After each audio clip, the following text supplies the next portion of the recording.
Še jaz sem vprašan. Morda malček ven iz teme, pa vendar ste tudi vrtičkar. Kako je pa s semeni, če si jaz želim samo oskrben vrt urediti? Vsako leto znova se sprašujem. Ja. Kje nabavljati, kako nabavljati? No, jaz sem v Mariboru, ko smo postavili samo oskrbo, so bili 4 segmenti tega, torej 4 podprojekti. En je bila oskrba šol in vrtcev, drugi so bili skupinski vrtovi zeli brez zemlje, torej zunaj, ki so v blokih živijo. Imate tudi na YouTubeu nekaj filmov, pa nekaj prikazov, to je bila Borovska vas, ne. In potem so bili šolski vrtovi, torej ne zato, da otroci pridelujejo solato, ampak zato, da najdejo stik z zemljo. Govorim o urbanih otrocih, ki iz okolja nekih blokov, ki nimajo več stika z naravo, ne. Saj veste, kaj je zdaj v sodobnem času. Če pogledamo gozd, ne, kaj je v gozd, ne? Gozd je pokrajina groze, ne. V gozdu imamo volkove, imamo stekle lisice, imamo medvede, imamo klope z meningidisom borelija, imamo mišjo mrzlico, imamo skratka vse grozote so v gozdu. Torej najbolj je otrok doma in da z računalnikom ne kaj hoditi, ker tam boš te pobral. In vidimo, kako se to reproducirajo, te strahovi nenehno, ne. No in zadnja, sem dolžen do konca povedati, smo ustanovili varuhe semen. Če so nam zelo pomagali Avstrijci z nasvetom, kajti blizu Dunaja imajo knjižnico, ki se imenuje Noetova barka, že 20 let, in so nam celo šenkali software njihov, ne, da bi nam olajšali začetek. Torej mislim, da varuhi imajo že preko 300 sort rešenih, slovenskih. Itak imajo pomanjkanje denarja, ampak tam se lahko vsak včlani in potem ima katalog virtualni, kjer si izbere kulturo. Ne vem, so razdeljene po skupinah, od solatnic, plodov in tako naprej. No in potem dobite po pošti seme. Tukaj ne gre za plačilo razen članarine letne, ne, ker mi teh semen ne smemo prodajati, ker bi nas takoj tožile korporacije. To gre za izmenjavo, to je, smo se držali na sveta Avstrijcev. Tako da lahko seme dobite, ne. Edino, kar morate vrniti, če dobite 100 semen, jih morate 120 vrniti, ne. Tako da se njim banka, oziroma ta shramba povečuje. No, jaz sem zelo vesel, da nam je to ratalo, takrat smo tudi lahko si špogali, ne, kajti pri EPK je bil evropski denar in tako da je lahko ta deklica, ki je doktorica agronomije, lahko tudi nabavlja potrebno opremo, ki ni poceni. Tako no, evo, dajte se včlaniti, če koga kaj zanima in bo to možnost, ne. Ja?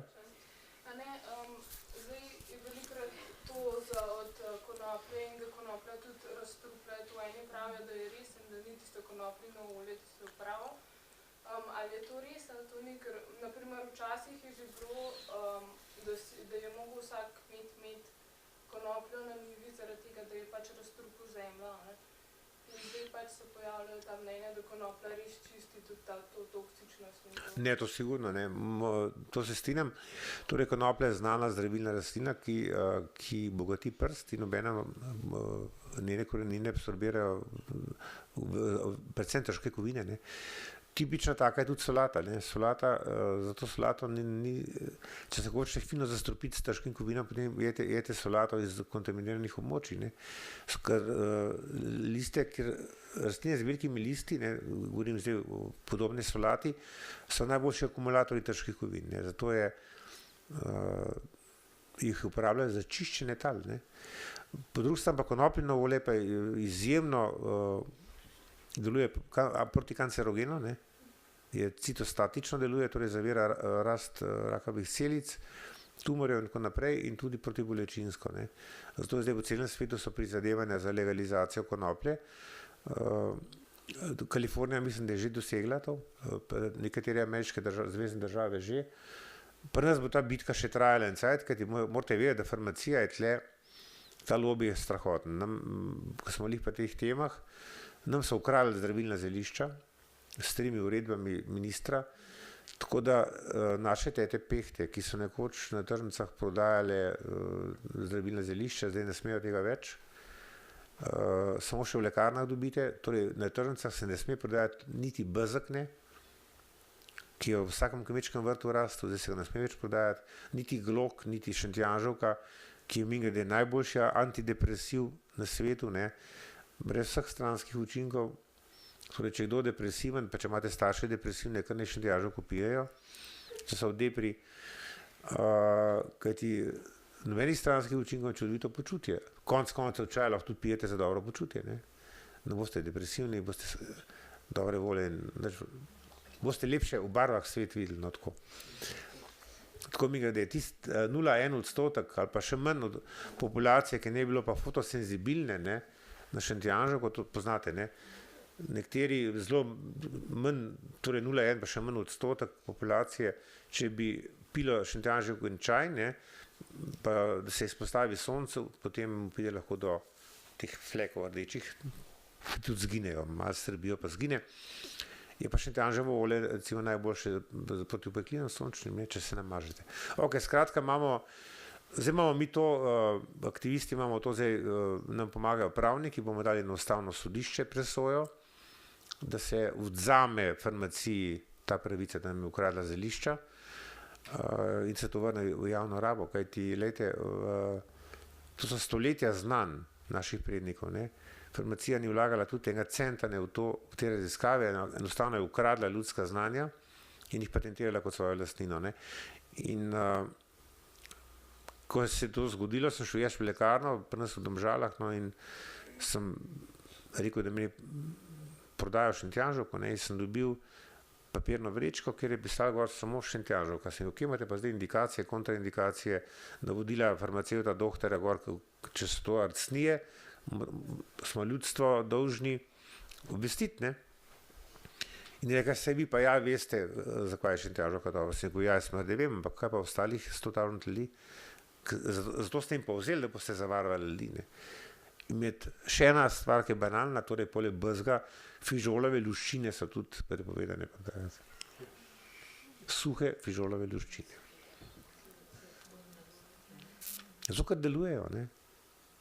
Če imate v družini primer, prisem jaz zeliščar, zdravilc, ne, če imate v familiji primer aritmije ali pa da ima kdo previsok ali pa prenizek pritisk, glog, čudovito, zdaj vcvetel, glogov čaj vam stabilizira, ker deluje homeostatsko, ne, vam stabilizira pritisk, če je previsok, vam ga spusti, če je prenizek, ga dvigne. Ne treba po arcnije hoditi, ne. Pa nima meni stranskih učinkov.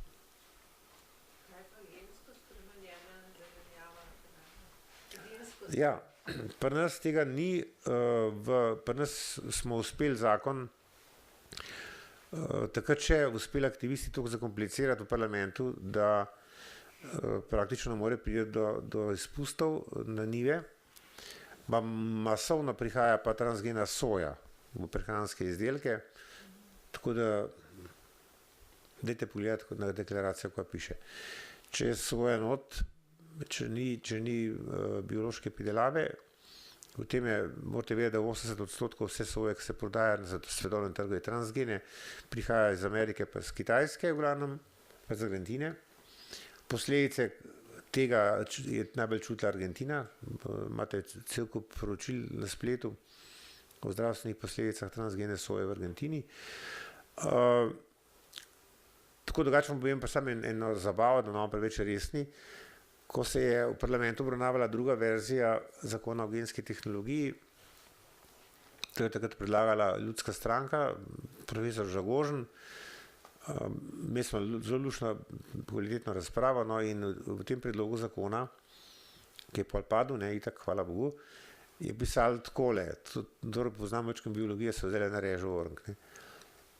Torej, tu je predlog zakona. Če transgeni organizem pobegne z laboratorija, ne, zato še napake, potem mora odgovorni direktor laboratorija ali pa vodja v roku 30 dni pismeno obvestiti državni organ. Torej, bakterija vam pobegne, pa 30 dni piše prijavo, da je šlo ven. V 30 dneh je lahko že pol Evrope v komi, ampak on še vedno piše prijavo, ne. Ampak to še ni konec te grozljivke. Potem pa državni organ, torej odgovorni, prouči, kaj tam piše, medtem bakterija namiruje in kamor ne gre, ne. In če državni organ ugotovi, da je tveganje, potem, zdaj pa finale veliki, potem angažira posebno gasilsko enoto. To ni res, kar zdaj govorite. Imam napisan. In sem bil zraven. In ne samo to, mi smo imeli pa oddajo in na Popu in nacionalki, ki smo imeli javno, ne, in je celo nastopil šef gasilcev slovenskih, ki so ga vprašali, kako si vol lovil bakterije po Sloveniji transgene. Res smo povedali, to je taka zabava in so potem takoj umaknili ta predlog zakona. Ki je bilo sram.